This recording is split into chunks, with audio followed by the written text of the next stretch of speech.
উত্তর কোরিয়া থেকে পালানোর চেষ্টা একটি গুরুতর অপরাধ হিসেবে গণ্য করা হয়, যার পরিণতি অত্যন্ত ভয়াবহ ও নিষ্ঠুর। এই দেশ থেকে কেউ পালাতে চাইলে তাকে শুধুমাত্র সীমান্ত পেরোনোর ঝুঁকি শুধু নিতে হয় না, বরং জীবনের চরমতম শাস্তির মুখোমুখি হতে হয়। চীন সীমান্ত দিয়ে পালানোই তুলনামূলক সহজ, কিন্তু সেটাও ভয়ঙ্কর ঝুঁকিপূর্ণ।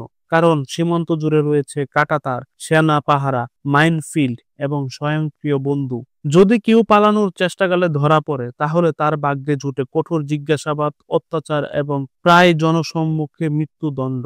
অনেকে ধরা পড়ার পর তাদেরকে রাজনৈতিক বন্দী শিবিরে পাঠানো হয়, যেখানে তারা বছরের পর বছর কঠিন পরিশ্রমে নিযুক্ত থাকে। এই শিবিরগুলোতে অমানবিক পরিবেশ, অপুষ্টি, মারধর এবং মানসিক নিপীড়ন নিত্যদিনের ঘটনা। সবচেয়ে ভয়ঙ্কর ব্যাপার হলো, শুধুমাত্র পালাতে চাওয়া ব্যক্তি নয়, তার পুরো পরিবারকে 3 প্রজন্ম নীতি অনুসারে শাস্তি দেওয়া হয়। অনেকে চীন পৌঁছেও নিরাপদ থাকে না, কারণ চীন সরকার উত্তর কোরিয়া শরণার্থীদের অবৈধ অভিবাসী হিসেবে বিবেচনা করে এবং তাদের দৌড়ে ফেরত পাঠিয়ে দেয়, যেখানে তাদের অপেক্ষা করে নির্মম নির্যাতন ও মৃত্যুর সম্ভাবনা। এই নিষ্ঠুরতার কারণে অনেক উত্তর কোরিয়ান নাগরিক শুধু জীবন রক্ষার জন্য নয়, বরং নিজেদের পরিবারের ভবিষ্যৎ রক্ষার জন্য পালানোর চিন্তা ত্যাগ করে। যারা পালাতে সফল হয়, তাদের অনেকেই এখন পৃথিবীর বিভিন্ন দেশে বসবাস করছে এবং সাক্ষাৎকারে জানিয়েছে কিভাবে মৃত্যুকে পেছনে ফেলে নদী পার হয়ে রাতের অন্ধকারে কাঁটাতার টপকে তারা স্বাধীনতার স্বাদ পেয়েছে।